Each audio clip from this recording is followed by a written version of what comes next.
Bonjour, dans cette vidéo, nous allons voir comment choisir un fournisseur avec des critères pondérés. Il s'agit du sujet de BTS MCO 2022. Dans cet exemple, la librairie souhaite acheter un Pulse de 1000 pièces et hésite entre 3 fournisseurs possibles. On nous demande pour la première question de calculer le coût d'achat net hors taxe d'un Pulse. Comme toujours en gestion, il est préférable de travailler avec des tableaux, une colonne pour le libellé et nos 3 fournisseurs. Le prix d'achat unitaire est communiqué par le sujet, 7,90 pour le premier, 7,60 le second et 8 € le troisième. Le premier fournisseur propose une remise de 5%, le second pas de remise, le deuxième 15%. On nous propose une remise quantitative supplémentaire si il y a une commande supérieure à 30 pulses, ce qui sera notre cas puisqu'on part sur 50, de 8%. Une remise de 15% si la commande est supérieure à 100 pulses, mais ce n'est pas notre cas. Et pour le troisième, une remise supplémentaire de 10% pour une commande supérieure à 45, ce sera bien notre cas. Pour calculer le prix d'achat net unitaire, il nous faut donc retirer successivement les deux remises. Pour retirer 5% à 7,90, je vais le multiplier par 0,95 et pour encore retirer 8% par 0,92. Pour le troisième fournisseur, je pars de 8 €. Pour retirer 15%, il faut multiplier par 0,85. Et encore pour retirer 10% par 0,90, soit 6,12 €. Et le troisième fournisseur, le prix n'a pas changé, 7,60. Sauf à tenir compte ici du paiement anticipé, ce qui ferait donc 7,45. La deuxième question nous amène à sélectionner l'un des 3 fournisseurs à partir des 3 critères, le coût d'achat, le délai de livraison et le délai de paiement, qui sont pondérés. Le coût d'achat net provient de la ligne 9, déjà calculée. Je peux donc recopier. La commande porte sur 50 unités, soit 345,23 € pour le premier, 380 et 306 € pour le troisième. Pour ce critère, la règle de notation est la suivante. Le moins cher, 5 points, c'est donc le troisième.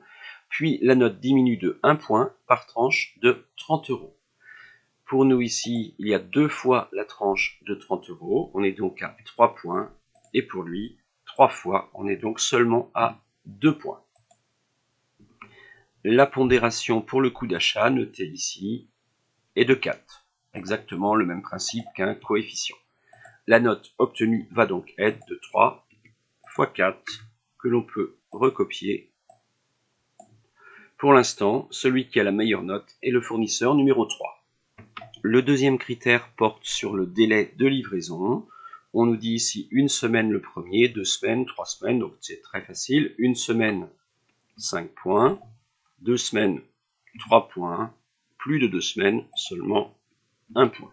Avec une pondération, un coefficient si vous voulez, de 2. La note pour ce critère devient donc 5 fois 2, que je peux recopier. Et donc cette fois, celui qui a la meilleure note, c'est le fournisseur numéro 1.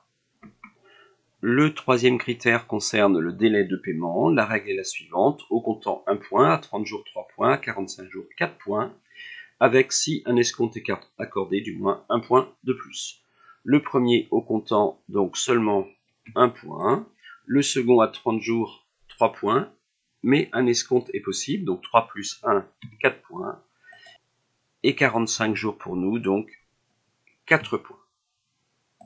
La pondération, cette fois-ci, est de 3.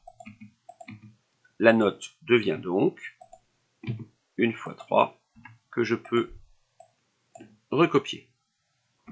Calculons pour terminer le total des points pour chacun des fournisseurs. Pour le premier, on a donc 12 plus 10 plus 3, que l'on peut recopier. 34 est ici pour nous la meilleure note. C'est donc le fournisseur 3 que nous pouvons classer en 1, puis celui-ci en 2, et enfin le fournisseur 1 en 3e position. On nous demande enfin d'apprécier la pertinence de la démarche de sélection des fournisseurs. On peut dire que la démarche est intéressante puisqu'on a mobilisé 3 critères avec des pondérations. Évidemment, on aurait pu imaginer encore d'autres critères comme la notoriété de la marque, les services associés, les frais de transport par exemple. Voilà, cet exercice sur le choix d'un fournisseur avec critères pondérés ou scoring est terminé.